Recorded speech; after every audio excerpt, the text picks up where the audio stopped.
Hai semua. First of all, makasih banyak udah mau menyempatkan waktu buat datang ke acara webinar ini. Jadi hari ini topik webinar kita tentang ekstrakurikuler, lebih tepatnya tentang bagaimana kita bisa excel dan have a balanced student life di luar dari kelas-kelas akademis kita. Dan hari ini kita mengundang dua narasumber yang masing-masing sudah mempunyai pengalaman ekstrakurikuler dan organisasi yang banyak, yaitu Kak Pisita dan Kak Priscilla, dan juga ada Josh sebagai moderator. Jadi silahkan kalian kalau mau memperkenalkan diri dulu.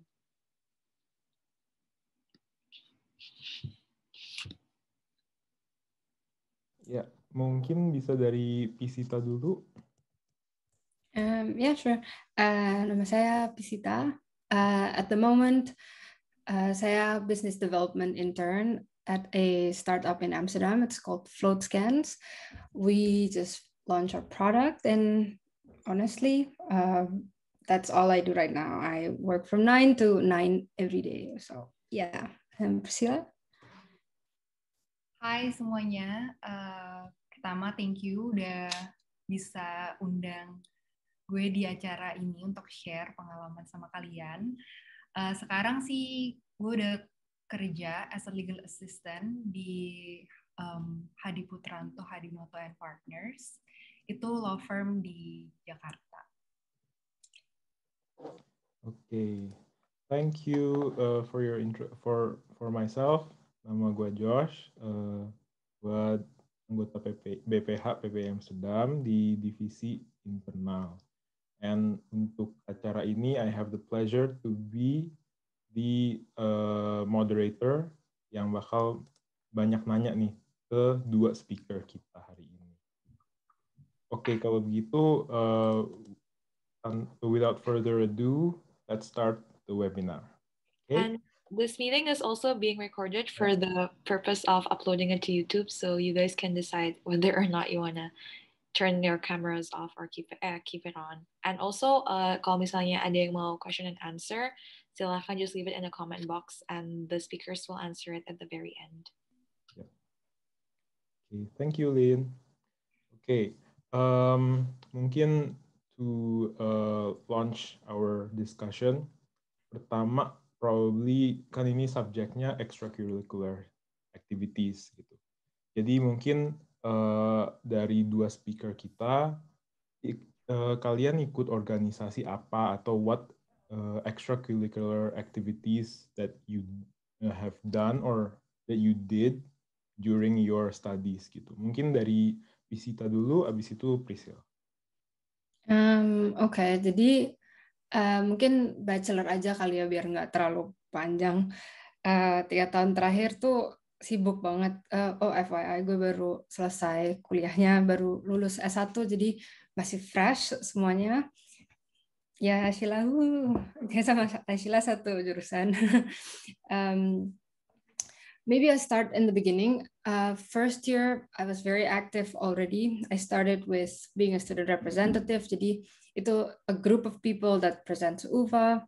And then from that, I was introduced to a student panel. So it's another group of people that basically, how do you say that? Kayak isinya tuh komentar atau diskusi tentang program studinya gimana, apa kurang susah, apa terlalu banyak tugas, and so on and so on. Terus dari situ diundang untuk ikut social mentor. Kalau yang kuliahnya di UVA, terus Fakultas Economics and Business, you probably know I'm a part of SEFA Amsterdam. I was also in ISN Amsterdam. It's another student association it's meant to help international students get started in Amsterdam, basically. And on top of that, I was also a marketing member of the UNICEF Student Team Amsterdam. Kalau UNICEF tuh tujuannya sebenarnya fundraising untuk big programnya UNICEF. Tapi karena kita student team, jadi kita fokus di satu project. And last but not least, I was also a part of this tiny group of people that tutors people. Jadi kalau saya datang, terus actually most of my students are not from UVA but from FU. Jadi kalau anak FU misalnya anak tahun pertama, they need help with statistics, they usually reach out to me. So yeah, that's the list of things I did the past 3 years. So your specialty untuk tutoring statistics ya?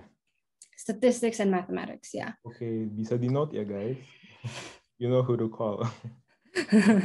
Yeah. Thank you, Priscilla. So we can move on. Misalnya untuk Priscilla, Priscilla mungkin ada technical difficulties with her camera.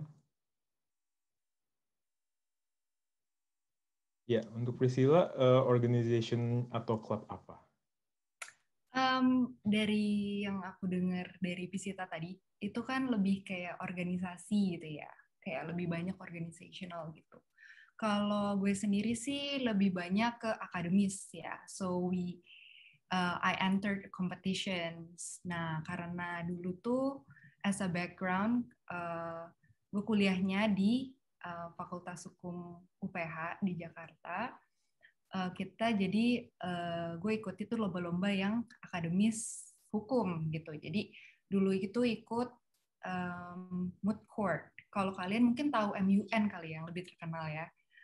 Jadi seperti moot court itu adalah peradilan semu. Jadi simulasi di mana kita membela klien kita gitu. Kayak court gitu sih.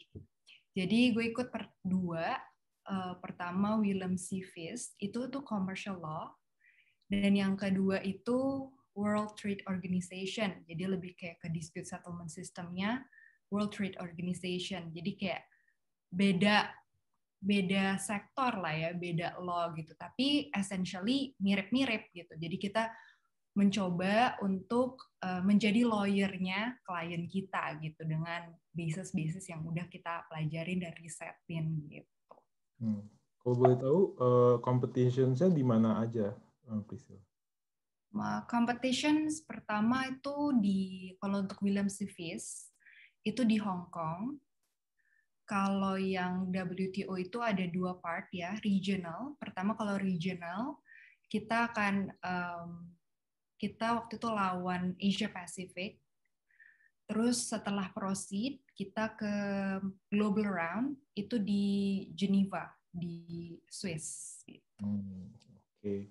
Berarti our 2 speakers have 2 very international backgrounds ya. Priscilla sibuk di Amsterdam, dan Priscilla juga competitions satu di Hong Kong, terus di regional rounds Asia Pacific, and then in Geneva. Can you misalnya ada nggak sih perbedaan, misalnya kalau misalnya Priscilla, aku kurang tahu ya Priscilla, high school-nya waktu itu di Indonesia atau di luar negeri juga? Di Jakarta. Enggak, di Bogor. Di Bogor, mirip lah. Priscilla juga bilang UPH di Jakarta, padahal di Karawaci, nggak apa-apa kok. Di Tangerang guys, sorry. Tangerang, iya. Revisi kalau gitu, Greater Jakarta, Josh. Iya.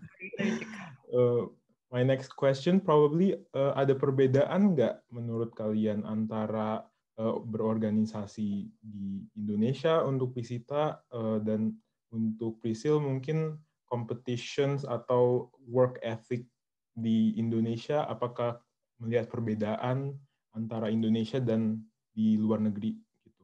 Mungkin Priscilla bisa mulai. Dulu mungkin bisa dibandinginnya cuma sama OSIS pas sekolah kali ya. Dulu gue OSIS SMP, OSIS juga SMA, dan dua-duanya I was on the board. I was as a secretary. The main difference, I think, kalau di sini tuh, kalau dulu OSIS menurut gue tuh, kalau meeting atau apa itu lebih ke arah informal gitu loh. Mau seformal apapun meetingnya, akhirnya ngomongnya kayak gini lagi. Kalau di sini, kalau meeting ya kita semua buka komputer, kita ketik. Menurut gue cuma lebih formal aja sih. Terus maybe one very obvious difference is everybody here is so direct.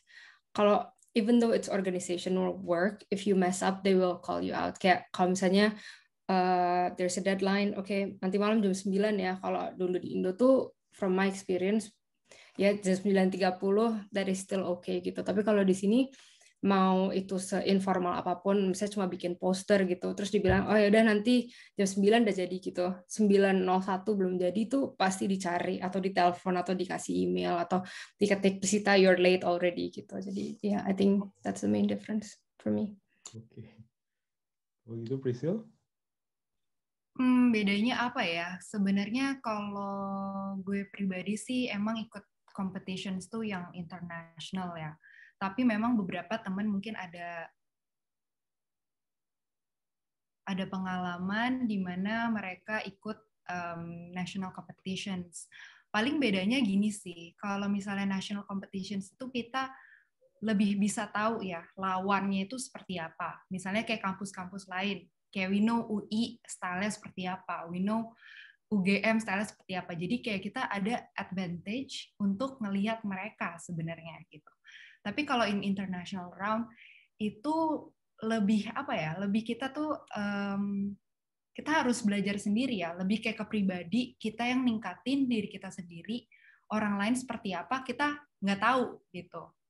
Terus mungkin perbedaannya juga kalau misalnya dulu ya karena kita prepare buat di internasional, kita mencoba untuk dapat exposure yang lebih gitu daripada, maksudnya kita misalnya belajar nih dari dalam kampus, kita belajar dengan coach kita belajar dengan peers kita, tapi kalau misalnya untuk supaya kita bisa lebih ke expose lagi, kita cari misalnya lawyers yang lawyer-lawyer luar yang memang praktis di Indonesia gitu.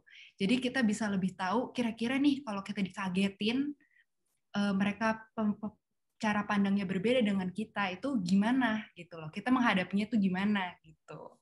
Lebih kayak gitu sih sebenarnya, jadi lebih kayak kerja ekstra.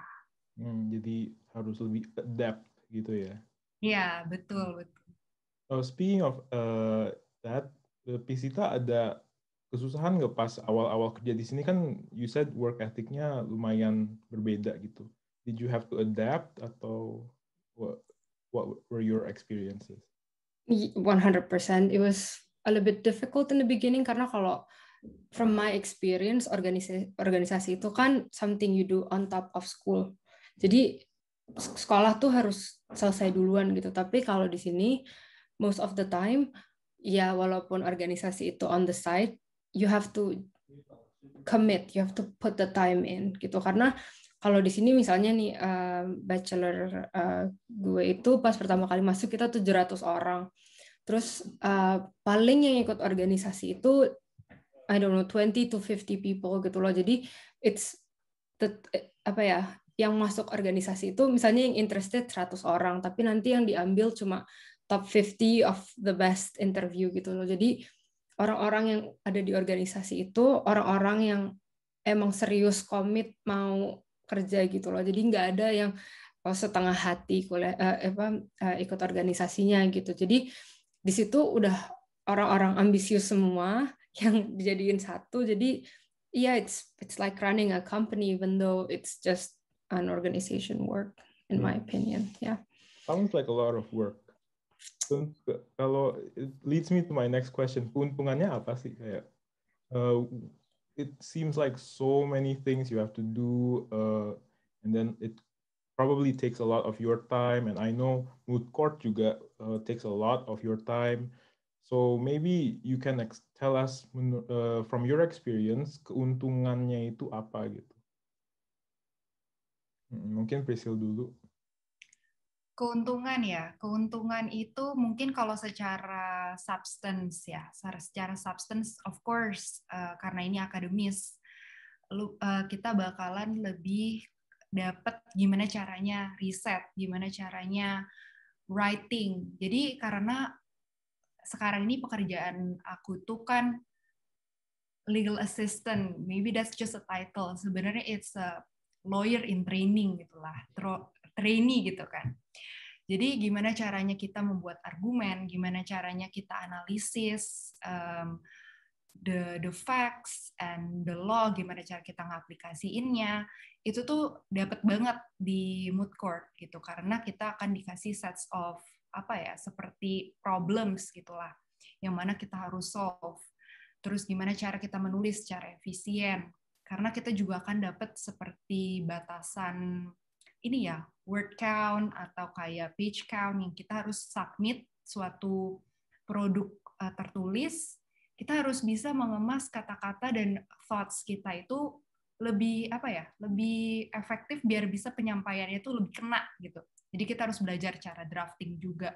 Yang mana sebenarnya untuk kerjaan sekarang itu sangat kepake sih. Apalagi gimana cara kita berpikir ya, critical thinking-nya itu dapat. Terus itu untuk secara akademis, tapi sebenarnya yang mungkin kalian akan bisa lebih relate adalah connections.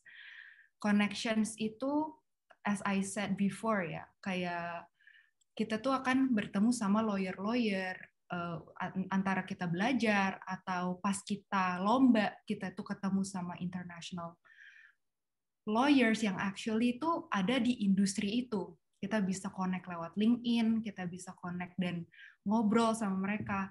Yang mana itu tuh advantage banget, karena mungkin peers kita yang ada di kampus itu belum tentu bisa kenal orang-orang yang udah ada di dalam industri gitu, experts.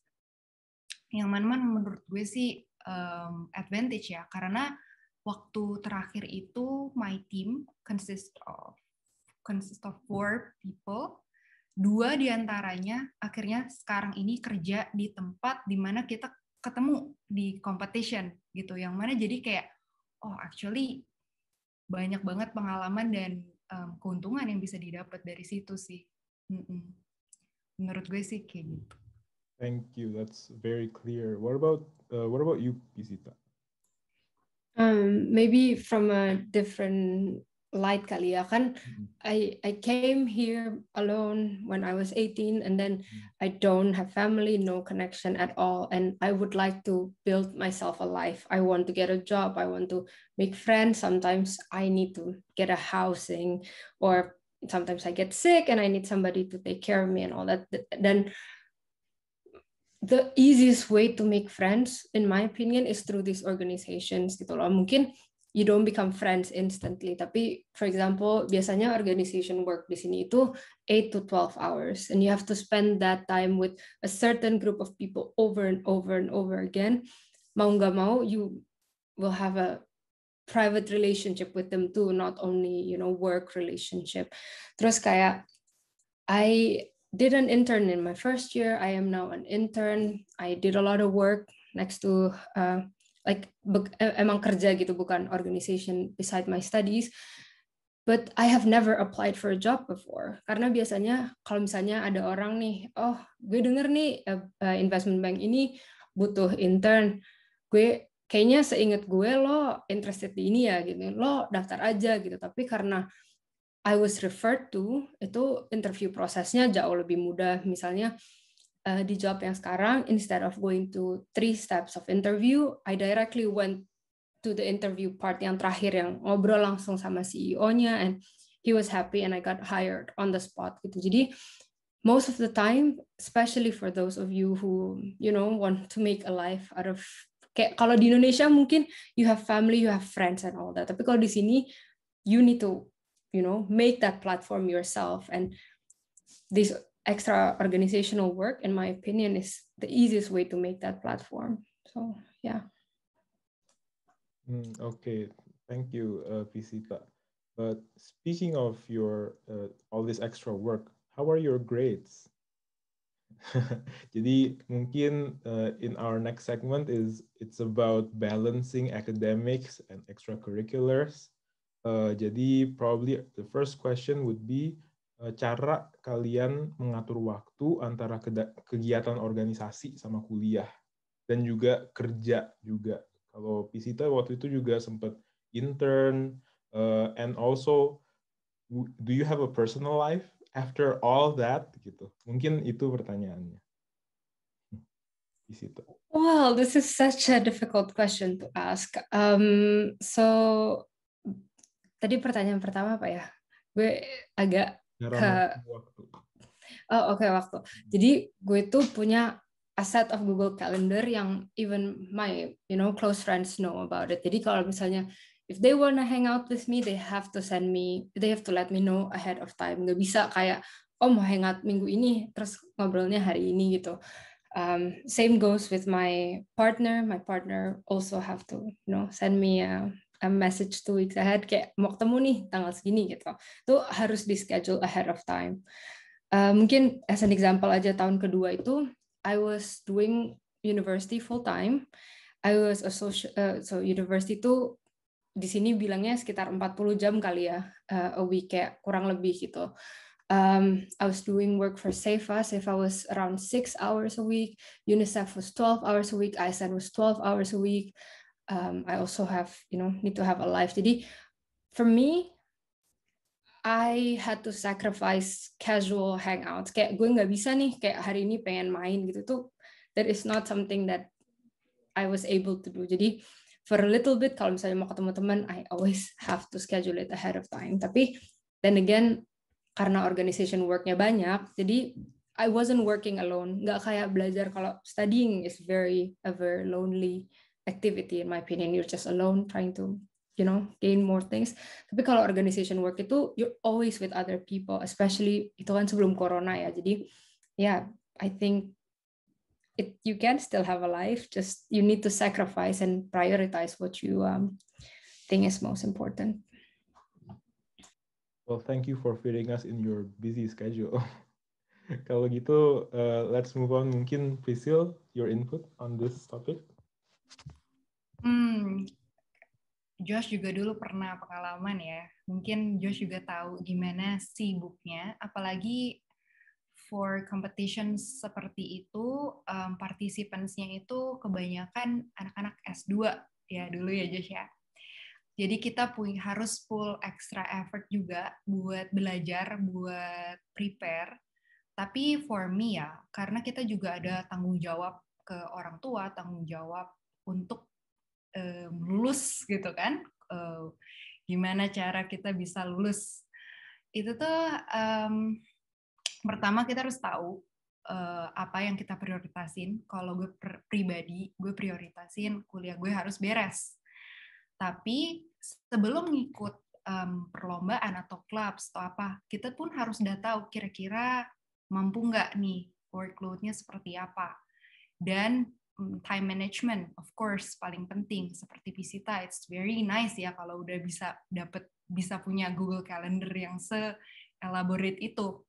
Kalau gue pribadi sih enggak. Kita, my team itu set kayak working time dari jam 4 sore sampai malam, itu kita dedikasiin untuk competition. Jadi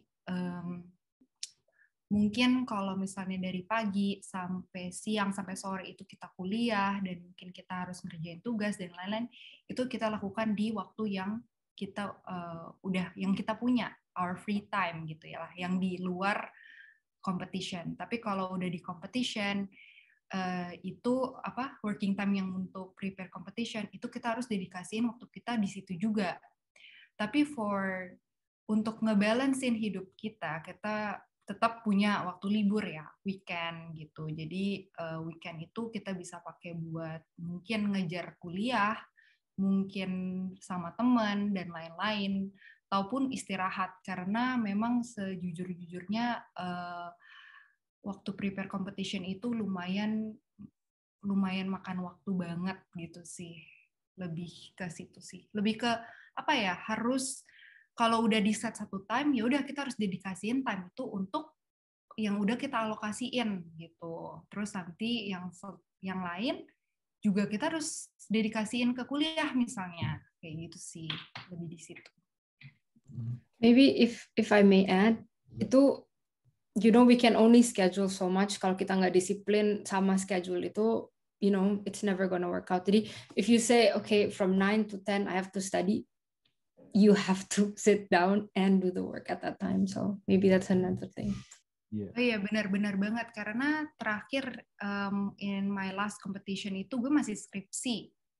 Dan ada 2 kelas. Jadi memang classes nggak terlalu banyak, tapi I still have to do my thesis juga kan. Di situ jadi dari pagi gue tetap bangun, kerjain skripsi segala macam, tank, jam 4 gue mulai untuk prepare competition.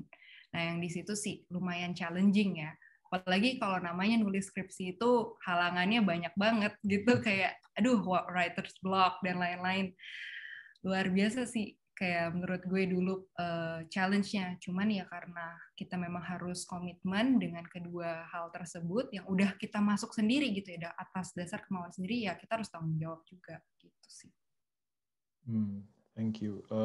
That's very nice. Tadi aku ada question lagi, tips and tricks untuk mahasiswa baru, tapi I think you've already mentioned all the tips and tricks that they need, like discipline, terus bagi waktu yang benar. Google Calendars is a very useful thing. Also, after looking back at your previous competitions, your organization work, were you like, aku bukan nanya do you have any regrets, tapi lebih ke kayak was it worth it gitu menurut kalian, kayak did it play a big part in your life and how did it impact you personally gitu. Mungkin Priscil bisa mulai dulu and then Visita. Nyesel atau ada impact atau enggak? Of course iya. Mungkin enggak secara substance, tapi mungkin lebih kayak gimana kita menghadapi sesuatu ya, karena kan sebenarnya dengan jadwal yang sibuk dan lain-lain itu kan pasti problemnya banyak. Gimana sih cara kita nge-solve-nya? Nah, mungkin tadi ya Josh ya, sebelum mungkin lu bilang mention tentang tips and trick gitu kan. Menurut gue tips and trick-nya selain kita harus stick to our schedule dan berkomitmen, disiplin dan lain-lain, kita juga harus fleksibel. Karena kalau lu udah susun nih A, B, C, D, E, harus nih kayak gini, tapi when you cannot commit to something gitu loh. Misalnya ada sesuatu yang urgent gitu, tiba-tiba. Itu kalau untuk orang yang disiplin dan memang personality type-nya tuh yang lebih kayak teratur, itu bisa stressful sih. Jadi kalau menurut gue bisa fleksibel itu juga penting gitu. Dimana kita akhirnya kita harus set lagi nih priority list-nya seperti apa. Ya udah duluan ngerjain yang ini. Terus yang lain itu mungkin kita bisa atur setelahnya kayak gitu. Jangan sampai kayak oh ya gue harus kayak gini nih, harus banget. Ya enggak juga sih, karena kalau kayak gitu, kalau begitu ada masalah atau gimana, buyar gitu sih. Nah, tapi kalau untuk yang kembali ke yang tadi ya, untuk berguna nggak sih? Berguna banget gitu, karena di sini kerjaan tuh demand banyak sekali ya, kayak untuk misalnya hari ini kita udah pengen ngelakuin I have to do this, I have to attend this meeting, I have to bla bla. Tapi tiba-tiba klien bilang, oh no, I cannot. Untuk yang nanti jam 2, gue harus di-move meetingnya dari jam 2 ke jam 10 misalnya. And it's your client gitu kan, kita nggak bisa ngomong apa-apa gitu. Dimana di situ kita harus kayak, oh ya udah gitu. Kita harus bisa tetap fulfill their demand gitu sih sebenarnya. Jadi kayak secara flexibility juga sangat-sangat penting. Terus habis itu kayak jadi skill yang gimana ya, soft skill-nya juga dapat sih dalam competition seperti itu, dan juga dengan kita juga lagi kuliah segala macam. Jadi kita bisa pas lagi dunia kerja itu kayak udah lebih siap dan gak kaget menurut gue sih. Kalau menurut gue, kalau ada regret, mungkin cuma satu sih, kayak nggak regret juga sih, kayak most of my bachelor I was very very focused on trying to kayak gue pengen kalau gue lulus tuh bisa dapat kerja. That was the one thing that I was so focused on. I feel like I missed out on a lot of the things that other people were doing gitu.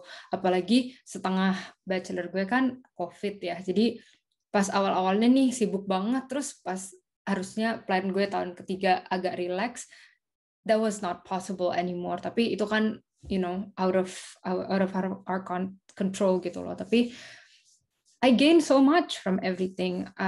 Apalagi karena di Amsterdam orangnya beda-beda, I learn how to appreciate differences, how to handle conflict. Kalau misalnya konflik sama orang Indonesia atau konflik sama orang Belanda itu kan cara handle-nya beda gitu. So maybe for me, I feel like I become more understanding, more flexible kayak Priscilla tadi bilang, very flexible. Orang Belanda very on time, orang Jerman very strict, very specific.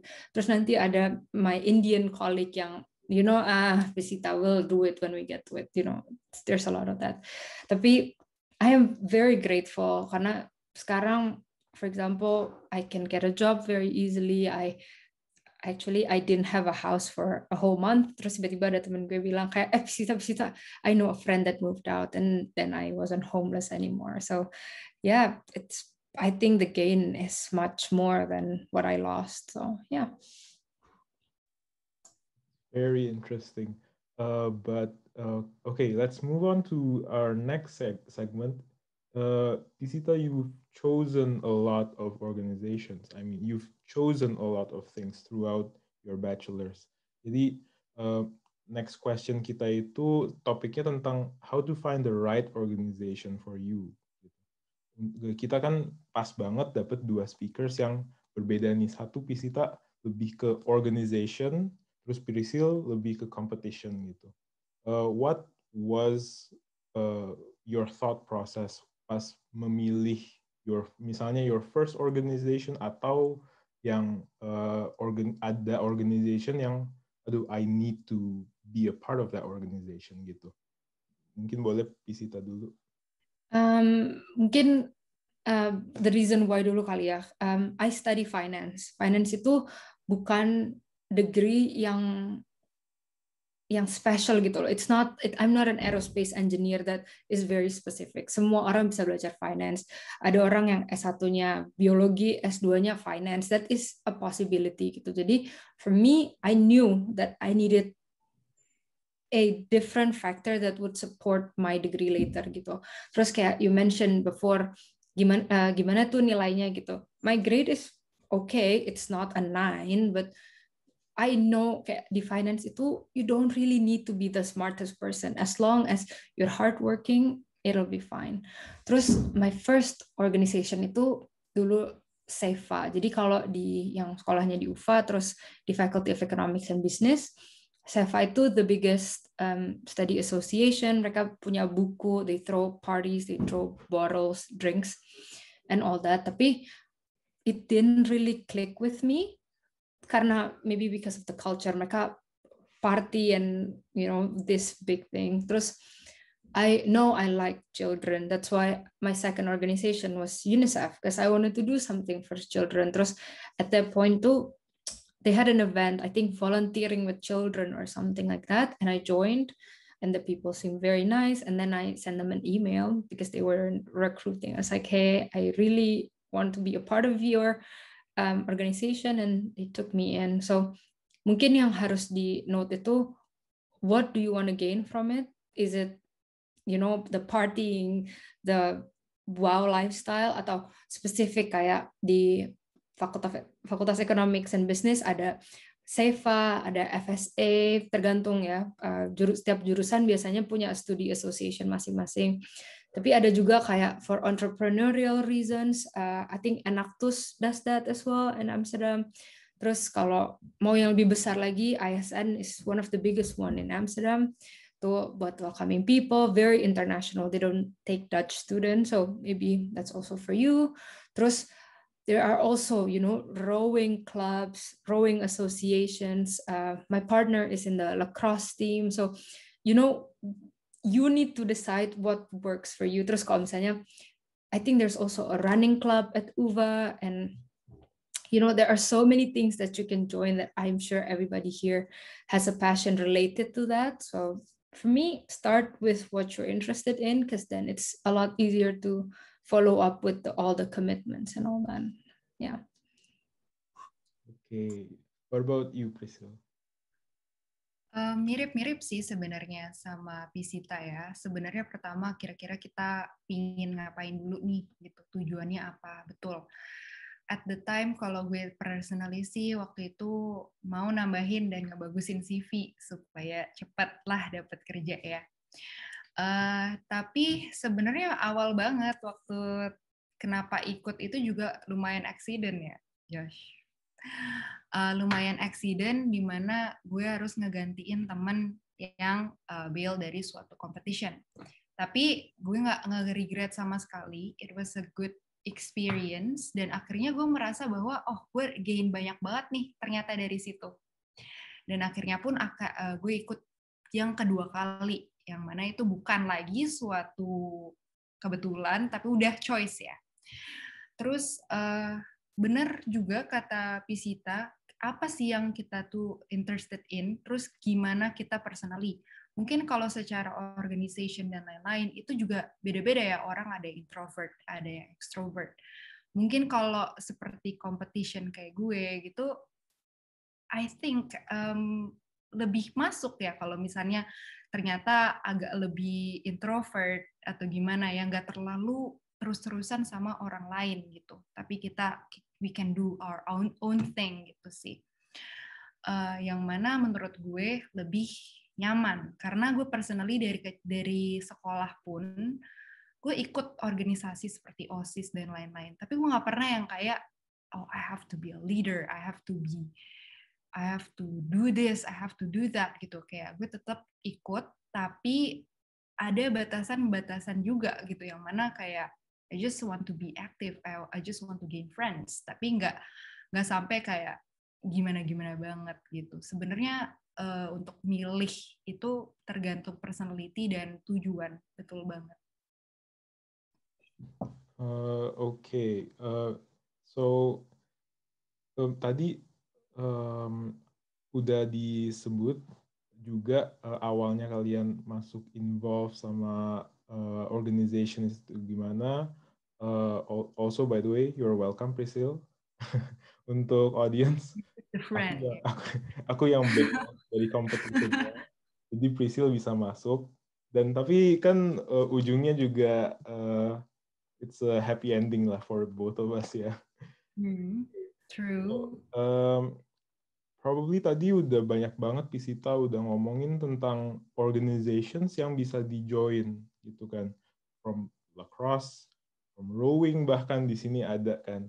Di Indo mungkin rowing nggak bisa ya, di Ciliwung nggak mungkin ya. Bulu tangkis, Jos. Kita baru menang Olimpik, sorry.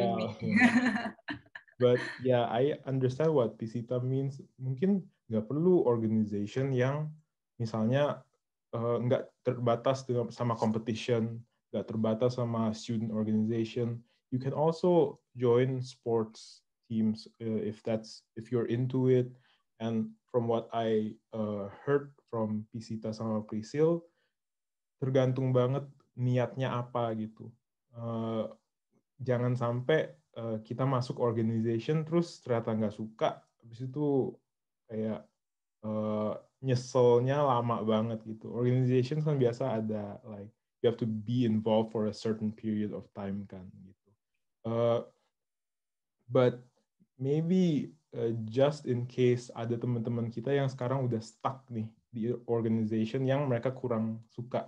Tadi mungkin Pisita ada experience in that regard, and mungkin Priscil pas awal-awal bantuin gue masuk ke tim itu mungkin ada ngapain sih gue di sini gitu.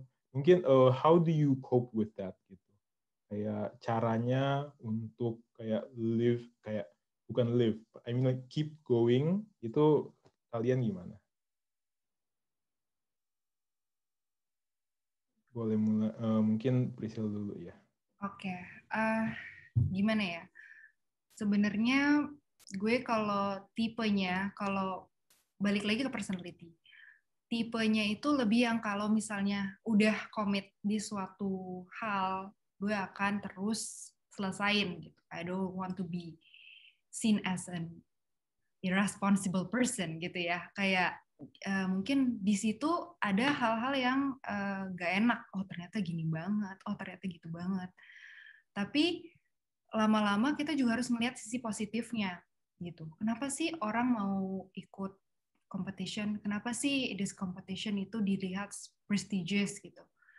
di situ kita mencoba kayak at least myself gitu ya, gue nge-convince diri gue sendiri bahwa setelah ini gue bisa dapat ini, setelah ini gue bisa dapat pengalaman baru di CV gue gitu kan. Tapi setelah itu pun kita harus ngelihat kita enjoy nggak sih ngelakuinnya gitu. Tapi kalau gue sendiri, kalau misalnya gue udah parah nggak enjoy gitu, mungkin kita bisa coba ngomong ke orang-orang di sekitar, di organisasi yang sama gitu ya, misalnya ke your teammates. Mungkin we can mungkin change around some things yang mana kita bisa lebih enjoy sih, seperti itu, kayak gitu. Kayak kalau misalnya kita ngerasa gila nih intens banget nih, terlalu parah gitu kerjanya, ya kita ngomong gitu bahwa kayaknya kita bisa deh ngelakuin ini, kita jadi harus propose something untuk berubah gitu. Dan jangan sampai kita merugikan orang lain juga karena kita nggak niat. Isita? Mungkin ambil contoh kali ya, 2 tahun yang lalu tuh gue volunteer untuk jadi ketua, ada acara gitu, acara cukup besar actually, but 9 months before the event was supposed to be held, I started my research. I wanted to be this was the first time that I was going to be ahead of something, so I asked around, I asked people that did it the year before and all that. And after a week, I realized that my heart was not in it. That was just not it for me. Menurut gue juga mungkin posisinya kali ya. Mungkin kalau misalnya gue nggak jadi head tapi jadi secretary, it would have been fine gitu. Tapi untuk jadi head, gue ngerasa it was just too much and it wasn't where my heart is. So, I had to do the thing that I hated the most. I had to admit that, hey, this is not for me. Tapi gue juga bertanggung jawab, gue bilang gue nggak bisa, bukan karena gue nggak mau, tapi kayaknya skill gue nggak cocok di sini, personality gue nggak cocok di sini, dan karena itu masih 9 bulan sebelumnya, I was still able to withdraw myself gitu. Tapi mungkin kalau udah tinggal sebulan, I wouldn't have done it. I think I would have stuck it through. Tapi I do understand kalau kita nyangkut tuh kadang ada nggak enaknya, ada this is nanti merugikan orang lain atau enggak, mungkin this person would have gotten offended from it and all that, but this is a commitment, joining something is a commitment. Jadi I feel like unless you can bring the best of yourself, the best person, the best version of yourself, you should admit first to yourself that, hey, this is not it for me, and then talk to the people that accepted you or hired you, or maybe your colleagues in the organization, say, hey, this doesn't feel like it. Is there any solution that you can do before quitting? But if there is no solution, then say, I'm sorry, this is not for me, and then leave, obviously in a respectful and honorable way. Don't just leave and not say anything, but we're all humans, I'm sure kalau misalnya kita ngomongnya baik-baik, they would be okay too. So yeah, I can relate so much with your experience, Pisita, because that was the reason kenapa I decided to bail from the competition, because I originally signed up misalnya ke competition A gitu, tapi ujungnya dikasihnya ke competition B. At first I was like, ya udahlah, sama aja, although those were 2 very different competitions gitu. And then tapi ujungnya I couldn't really put my heart into it. And untungnya bener what you said, kayak kalau masih di awal-awal masih oke lah. Tapi kalau misalnya udah dijalanin, udah tinggal deket, terus tiba-tiba keluar tuh kan nggak bisa juga kan ya.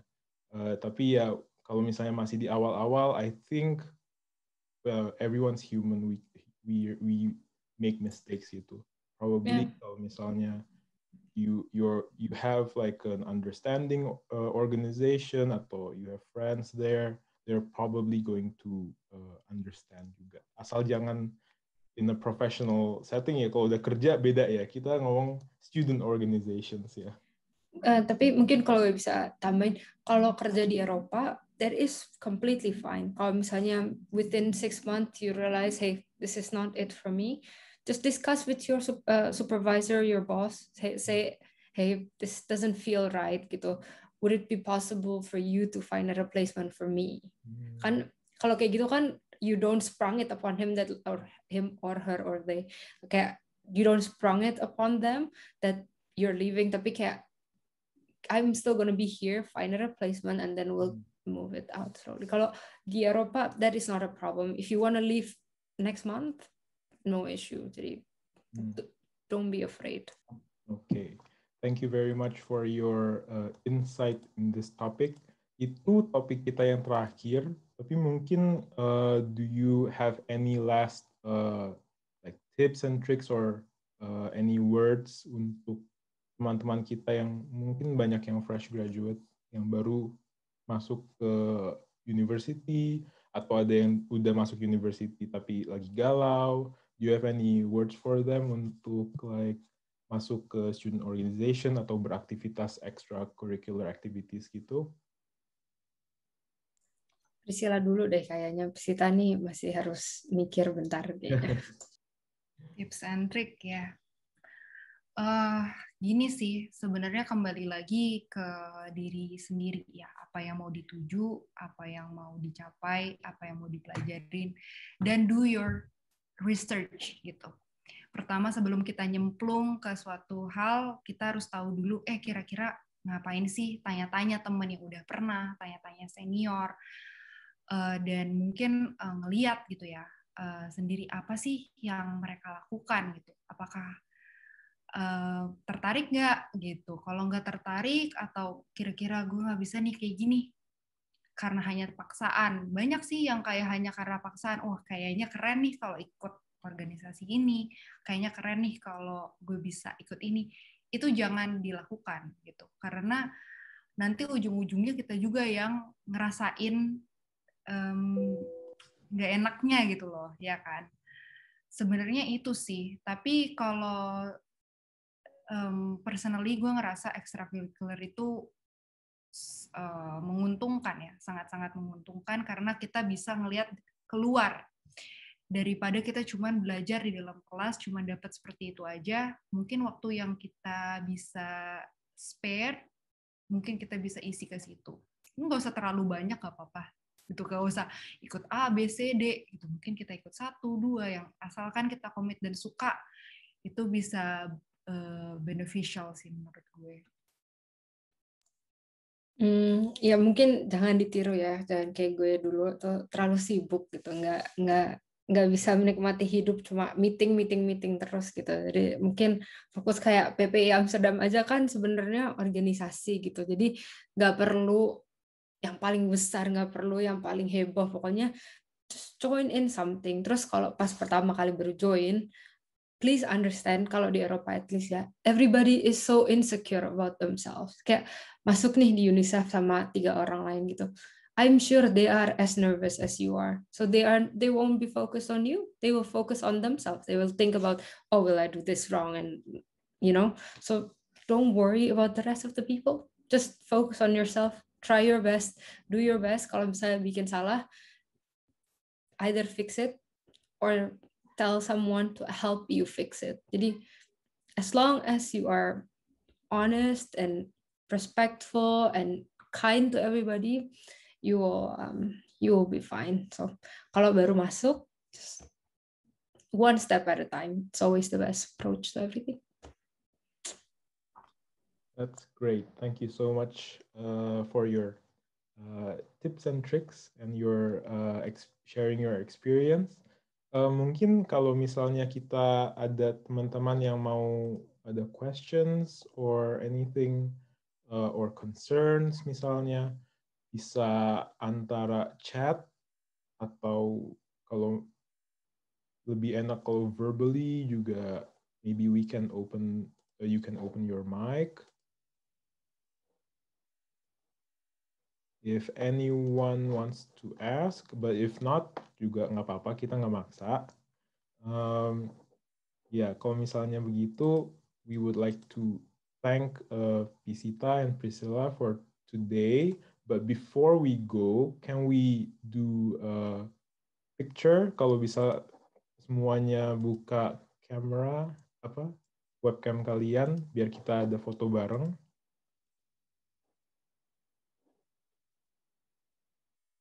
Nggak apa-apa kalau nggak pakai kemeja.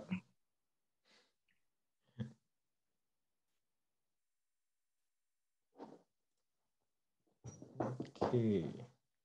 Mungkin dari temen Medcom kita bisa take a picture for us. Aku yang bantu hitung. Udah siap? Ada lagi yang mau buka kamera? Nggak ada? Oke. 1, 2, 3. Udah. Lagi. Sekali lagi. 1, 2, 3. Oke, udah. Oke, thank you so much. Untuk teman-teman yang mungkin masih galau, kayak masuk ke organization apa yang di Amsterdam, you can probably contact PPI Amsterdam, and we can help you out. Okay. Thank you so much for joining us, everyone. We'll see you in the next webinar. Thank you, Priscilla. See you in the next event. Terima kasih semuanya. Thanks all.